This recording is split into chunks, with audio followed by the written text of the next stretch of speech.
So the other day, there was quite an admission that was made by a former Republican congressman, and by the way, allow me to say, a kind of an extreme one of the Tea Party leaders. His name's Joe Walsh. He went on CNN. He's reacting to what happened at CPAC here, this goofy thing you could see on the screen of this, this art exhibit where I think that's Brandon Straka, the walk away guy who did this whole campaign about why I left the left. Kind of like Dave Rubin. He dressed in a jumpsuit, wearing the MAGA hat, orange jumpsuit, and he's pretending to be persecuted or whatever. Marjorie Taylor Greene went in there to like console him. Now, by the way, there's good reporting that this guy actually flipped on other people involved in January 6th. So he was like trying to make a deal with the feds. And he's still like playing the victim as he's giving up the other guys. Unbelievable. This guy's pretty fucking shameless. So anyway, this is what was going on at CPAC. Kind of goofy. Because look, the fact of the matter is, there's been a number of people involved in January 6th who like committed crimes and are on video committing crimes who've now been sentenced. And that's a good thing. That's called law and order, the kind that any reasonable person can get behind. So they're talking to Joe Walsh about CPAC and January 6th and all this stuff. And he says this. Coup or not to coup? That is the question. Jim, I always love being on with you because we're always talking about my former political party. And I think we're all just having a hard time wrapping our arms around the fact that this is who this party is. I mean, that was a crazy thing, right? A January 6th defendant in a mock jail cell. But what does that mean? That means everybody at CPAC, they don't believe January 6th was a big deal or a bad thing. And that's where the base is. And again, we go through this exercise every week or two. The country needs to understand that my former political party is fully anti-democracy. It is a fascist political party. It is a political party that embraces authoritarianism. We got to move on now and just defeat them. But Charles, this is a former Republican congressman. This is a former leader of the Tea Party. This dude, in his own respect, would admit he was kind of extreme. Now he's saying, I look at these new dudes, I look at this new party, and I say, even worse than when I was there, and they're, quote, fascist, anti-democracy, and they're full authoritarian. Whoo, man. Wow. Former Republican congressman saying Republicans are now fascist. And he is clear with his words there, because there's one point where he specifies basically like, look, it's the base. It's like the people who are at CPAC, that's what they are. And look, Viktor Orban spoke there.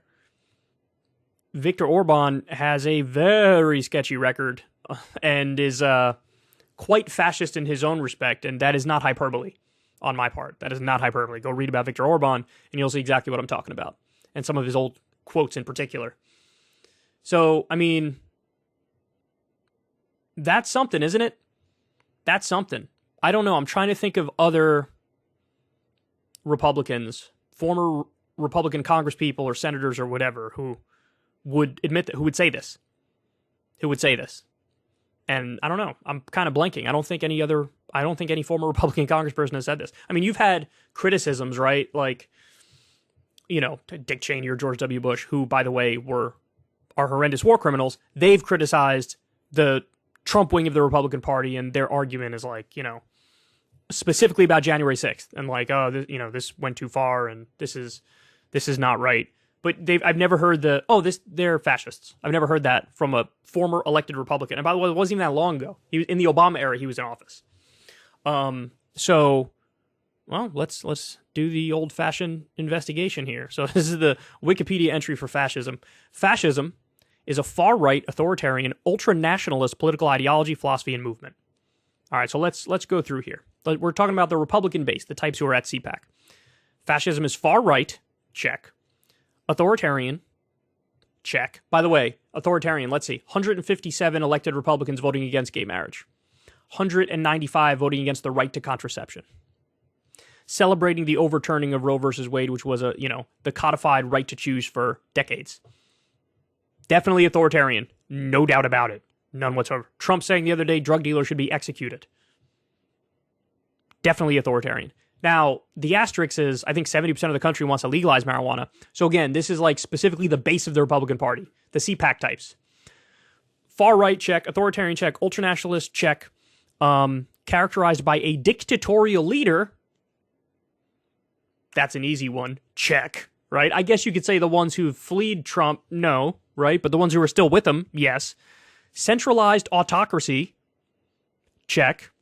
Militarism, check. Forcible suppression of opposition. That one is only like a well, for Trump, he wanted to just steal the election.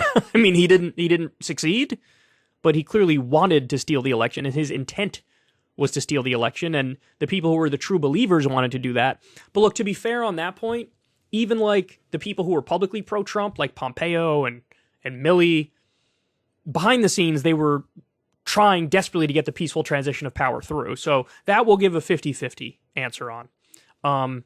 Because, it's not like everybody who dissents is rounded up and thrown in a camp. That's just not true. So that one's mixed. Belief in a natural social hierarchy. Oh, that's definitely the case for the far right. Subordination of individual interests for the good of the nation and race, and strong regimentation of society and the economy. I don't know about the subordination of individual interests for the good of the nation and race. I don't know. It just seems more like it's not about nation or race. It's just about cultishness. You know what I'm saying? But anyway, look, a lot of the definition, they fit. Again, the far right, the base, the CPAC types. I'm not comfortable saying everybody who's a Republican or anybody who's a conservative is fascist. I think that's very sloppy thinking and unfair and way too broad a generalization. But if you add the caveat, the base, the far right, it's getting hard to deny. And now you got somebody who was in those circles is out there saying, oh, this is no doubt about it. I've seen it with my own two eyes. That's what this is. There's no doubt. If you want to see me and Crystal Ball interview legends like Noam Chomsky, Cornel West, and more, subscribe to Crystal Kyle and Friends on Substack. $5 a month gets you the video version a day early. Remember, we take 0 ad dollars for this podcast. Or you can sign up on Substack for free and get the audio version a day later. Link in the video description box below.